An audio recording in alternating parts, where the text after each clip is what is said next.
buhay ko, attorney. Hindi ko na alam kung paano ko ito ayusin. Eh, pwede namang hindi mo sabay-sabay ayusin lahat eh. Sa isa lang? Tapos hindi ko namamalayan na makukulong na pala ako bukas o sa makalawa. Hirap naman ito. Ngayon kasi, attorney, ang ingay na eh.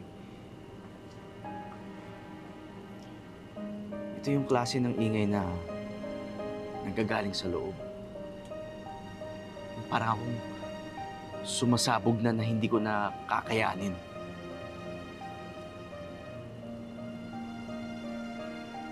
Tiwala ko na madidisprove natin na may relasyon kayo ni Ayla.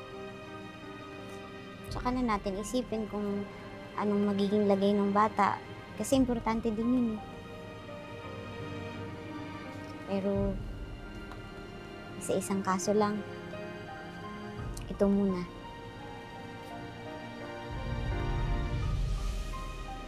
Wala ka namang tinatago sa akin, di ba?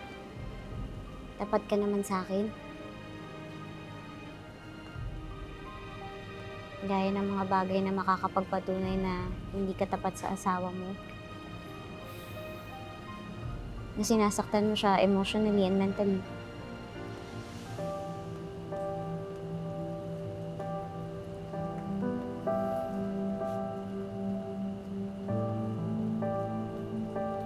Sige, una na ako sa loob ha. Tulog ka na din. Salamat attorney. Pahinga ka na.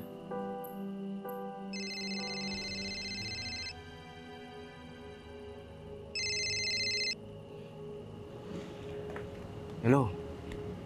Shh! Huwag ka na magpanik. Labas ka na sa kaso, di ba? Ako na ang kinakasuhan dito. Kaya hindi mo na kailangan mag-alala. Huwag ka sasagot sa kahit anong tanong. Naintindihan mo? Baka kung ano pa masabi mo. Baka mas lalo pa nila malaman ng totoo. Basta ako na bahala. Sana tayo mag-usap.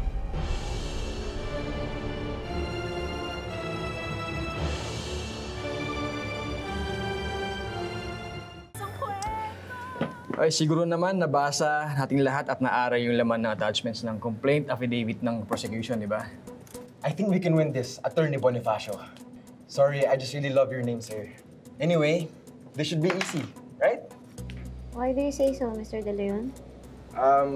Because it's psychological violence po. Mahirapan po ang prosecution putanayan niyo sa korte in the legal context.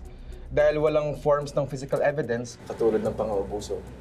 Na may pasa, na may fractured bones. And it's gonna be very challenging for most victims to even describe their psychological violent experiences in court. Some, hindi nila may isip na abusive na pala ang ginawa sa kanila. That's a good observation, Sir De Leon. Pero sa kaso natin, ang biktima ay dating teacher. And I don't think it will be challenging for her to express herself kapag nakaranas siya ng emotional and mental harms. Gaya ng verbal threats, pamamahiya, pangmamaliit, o manipulation na sumisira sa self-esteem niya. Lalo na kapag na-present na nila ang to-follow psychological evaluation results niya. Let's not underestimate the mind of Feliz Guerrero. Tandaan nyo, siya ang naggawa ng draft ng contract nung hinahal nila si Ayla para maging baby maker. Safe to say, she's smart.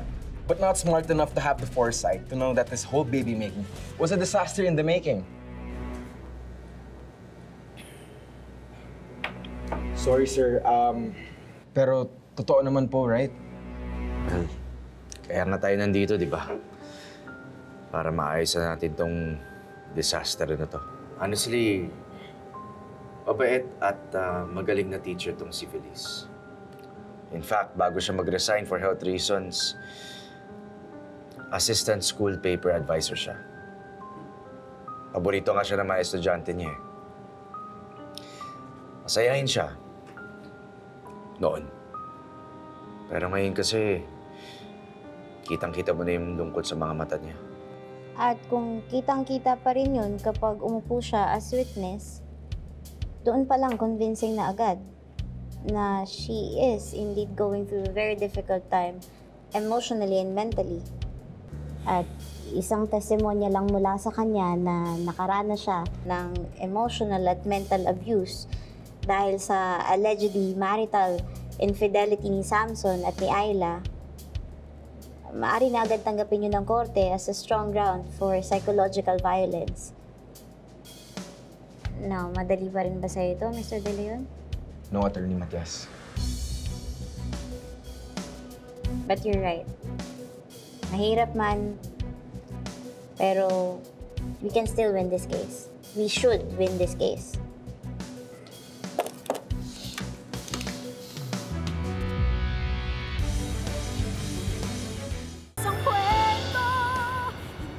Thank you, everyone. I-review ko lang lahat ng submissions ng magkabilang kampo. Then matatanggap niyo na ang decision ko kung didinggin ang kasong ito sa korte. Okay, thank you. Thank you. You're welcome.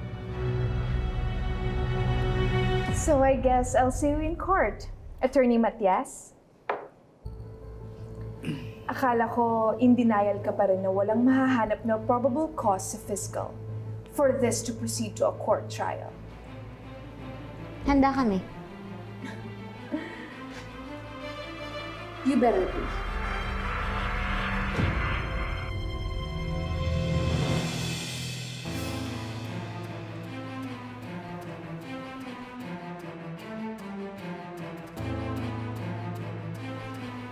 Okay, let's go.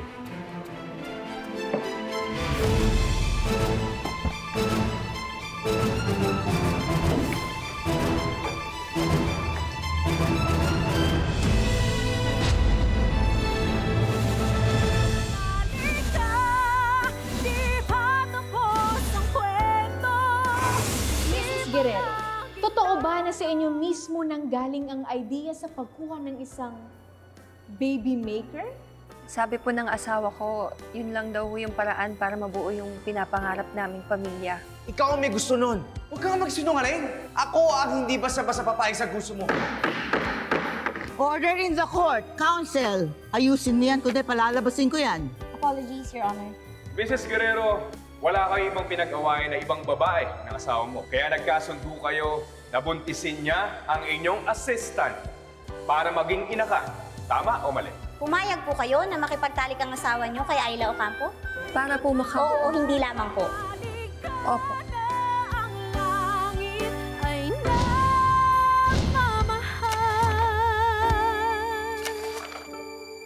Sa'yo